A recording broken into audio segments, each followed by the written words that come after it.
Reka nongere mbahe ikaze kuri ya YouTube channel yanyu ya Update, aho uyu munsi ngiye kubaganiriza mbagira inama, babwire impamvu koko dukeneye inshuti nyakuri mu buzima, dukeneye za nshuti mizi, impamvu dukeneye ba bantu bahora batwitayeho, impamvu dukeneye abo bantu mu buzima bwacu. Kuko muri ubu buzima tubayemo usanga ahanini dutunzwe n'inshuti zazindi tutajya dutekereza ko arizo nshuti zacu koko, babandi tuba twirengagije, bamwe tutavugisha cyane, bamwe tudakunze kuba turi kumwe nabo kenshi. Usanga abo bantu akenshi dutura ibibazo ugasanga barabyumvishe, bagize n'icyo babikoraho, ariko disi twebwe turi kwirukanka inyuma ya za nshuti zazindi n'ubundi tuzi neza ko nta kintu zadufasha. Niyo mpamvu mbabwira ati iyi ngiyi ni inkuru ngiye kubaganira y'umusore wahuye n'umukobwa bakaza gukundana. Nyuma yo gukundana sasa haza kubaho krize ya yindi ya danje, cyangwa se krize ya yindi iteye ubwoba, kugira ngo uwo muhungu none aze kumenya ati koko uyu mukobwa koko dukundana arakwiriye koko, kandi koko urukundo turimo kuba twakundana rurimo umugisha. Niba koko nawe uri umufana wa YouTube channel yacu ya Rusaku Media hamwe n'iyitwa Update, kugira ngo ukomeze ugume ku murongo kugira ngo ukurikirane neza iyi nkuru yose uko yagenze, hanyuma ubundi uraza kumbwira isomo wakuyemo muri iyi nkuru y'urukundo. Iyi nkuru iratangira aho umukobwa yari aje mu rugo ahantu, ahageze abona umuhungu arimo kumesa amutunguye, ariko biranga bamutunguye ubona umuhungu abaye nk'uwikangamo, gusa ntiyabigira big deal cyane. hanyuma ubundi baza gukundana biraryoha, hacamo igihe kinini bakundanye, gusa bidaciye kabiri uwo muhungu aza kugira gutya ajya hanze y'igihugu gatoya, gusa bakajya bakomeza bavugana n'uwo mukobwa, bavugana bumvikana ukuntu bimeze, umwe amubaza ati amakuru ni meza, bimeze gutyo bakundana. Gusa haza kubaho misunderstanding hagati yabo bombi, nta n'umwe wamenye ukuntu bageze gutya baza gutandukana.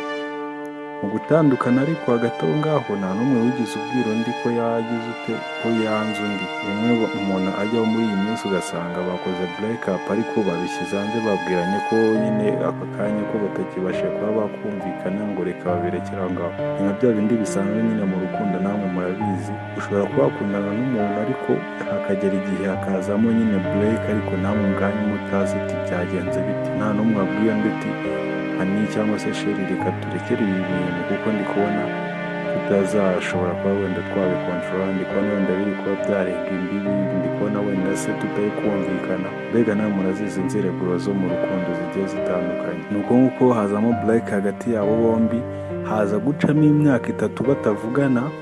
Gusa nyuma y'iyo myaka 3 nibwo bongeye kuza guhura kuri Facebook, umwe yandikiye undi anyuzeho ari ku scrollinga down, ari abantu bagiye bavugana, aza kubonamo wa mukobwa ko amaze igihe kinini batavugana.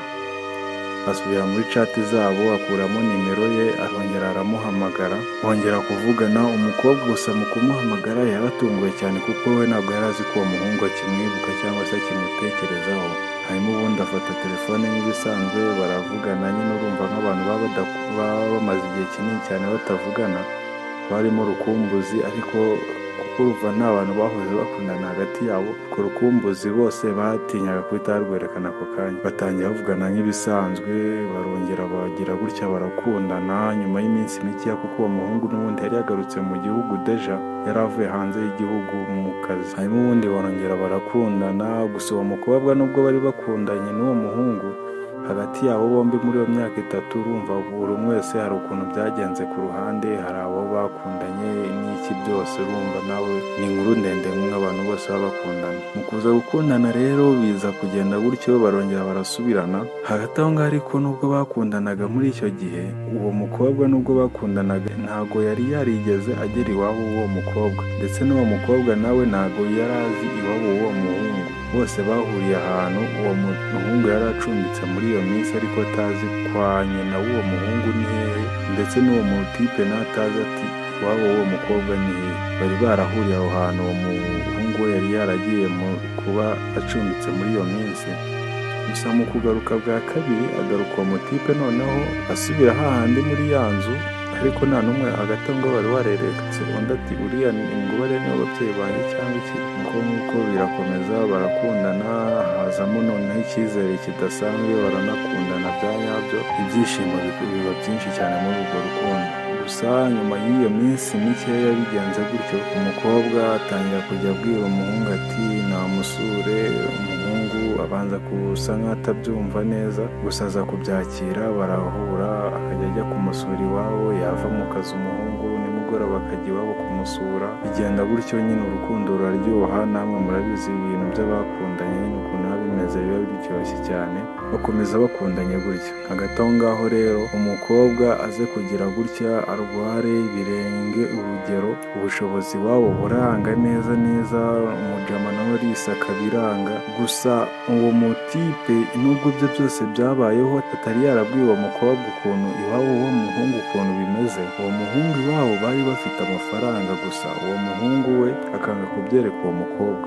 Gusa nanone umukobwa iwabo wo ntabwo bari bafite amafaranga ahagije, bo bari abakene nyine biraho badafite amafaranga y'ibya mirenge. Hanyuma ubundi birangije uwo mutipe bigenda gutyo, umukobwa bakiri gukundana aza kurwara cyane, kugera hahandi nyine n'ab'iwabo bamanika aho batari bafite amafaranga ya mituweli. Hanyuma ubundi uwo muhungu araza, nawe yari broke, ari hasi cyane, nta mafaranga afite, yari asigaranye amafaranga 9,000 mu mufuka we, kuko muri iyo minsi nubwo yari arimo gukora ntabwo yari arimo guhembwa ku kazi, naho ahantu yakoraga ntabwo bamuhembaga, yarakoraga. hanyuma ubundi bakamubwira ati tuzakwishyura muri iyi minsi igiye kuza, ntabwo turi bukwishyura ubu ngubu. Biguma gutyo. hanyuma ubundi umuhungu aza kwiyakira, aravuga ati oke, niba ari uko nk'uko Imana yabishakaga ni uko biraza kugenda, ariko arabyakira. Haciyemo mu isaha imwe umuhungu uwo munsi yamenye ko uwo mukobwa yarwaye, nibwo ahita yasimuzamo ako kanya, aravuga ati reka ajye kumusura iwabo ku manywa. Gusa ni ibintu bitari bisaba, kuko uwo muhungu yari asanzwe ajya gusura uwo mukobwa iwabo ari nijoro, ku mugoroba akajya akamusuhuza, agahita yongera akabikana. Umunsi amenya ko yarwaye yagiye kumureba iwabo. Mu kugera iwabo noneho asanga umukobwa yarwaye cyane, urumva n'umuhungu ari bloke, ari hasi, nta mafaranga yifitiye.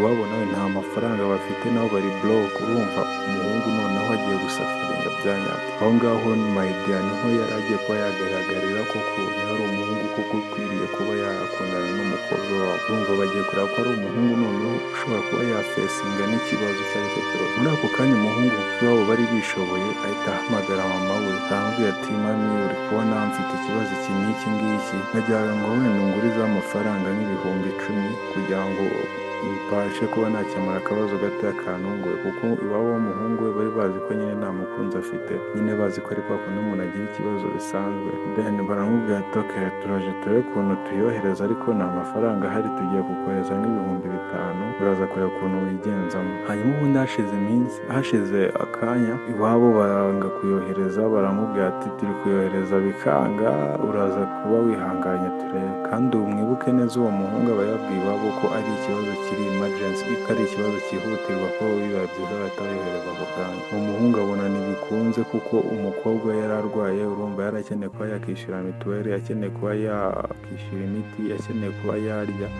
Ni ibintu mbega byose byaje bigongana cyane mu kanya nk'ako guhumbya. Uwo muhungu nyine arakomeza arijejera, atari umwe mu nshuti ze bigize kwiganaho kera bakiga muri segonderi, aba aramuhamagaye aramubwira ati nagize ikibazo iki n'iki, ndagira ngo rwose ugere ukuntu wamfasha, niba wambona aho amafaranga 10,000 nkazayaguha nyuma y'iminsi 3, wamfashije cyane. hanyuma ubundi uwo muhungu akimara kubivuga gutyo, mbega urebye ni nk'Imana yabyikoreye ubwayo, ahita ikarenjinga uwo muhungu w'inshuti ye. Uwo muhungu w'inshuti ye amubera umwana mwiza, ahita yamwohereza ayo mafaranga, aragenda arishyura. Icyo gihe uwo muhungu yari ari kumwe kwa muganga, yahise ajyana kwa muganga n'umukobwa ndetse na papa we, bagiye kwa muganga kuvuza uwo mukobwa. Uwo muhungu bakimara kumwohereza amafaranga barishyura kwa muganga, imiti byose, ibizamini birakunda. uwo mukobwa iwabo sasa akanyamuneza kagaruka mu muryango, kuko uwo mukobwa yari ageze ahantu habi cyane aho kurindimuka. Ariko igitangaje aho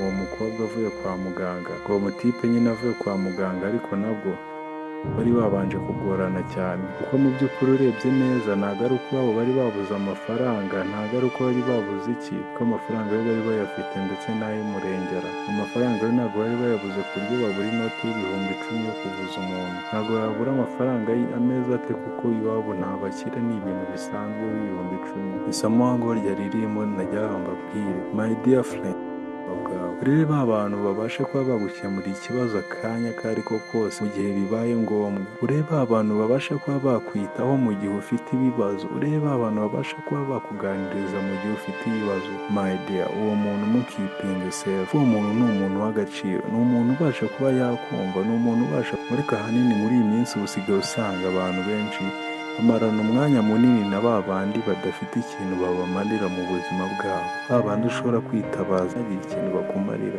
Abo bantu usanga ari bo akenshi duhereza umwanya mu buzima bwacu. Niba rero ukeneye inama nk'izi ngizi n'izindi nziza, ndagira ngo umushishikarize kuba wakora subscribe kuri iyi YouTube channel ya Abdati, kuko niho honyine ugiye kujya usanga ibiganiro nk'ibi buri munsi. Ndagira ngo mushimire wowe wabanye natwe, urakarama.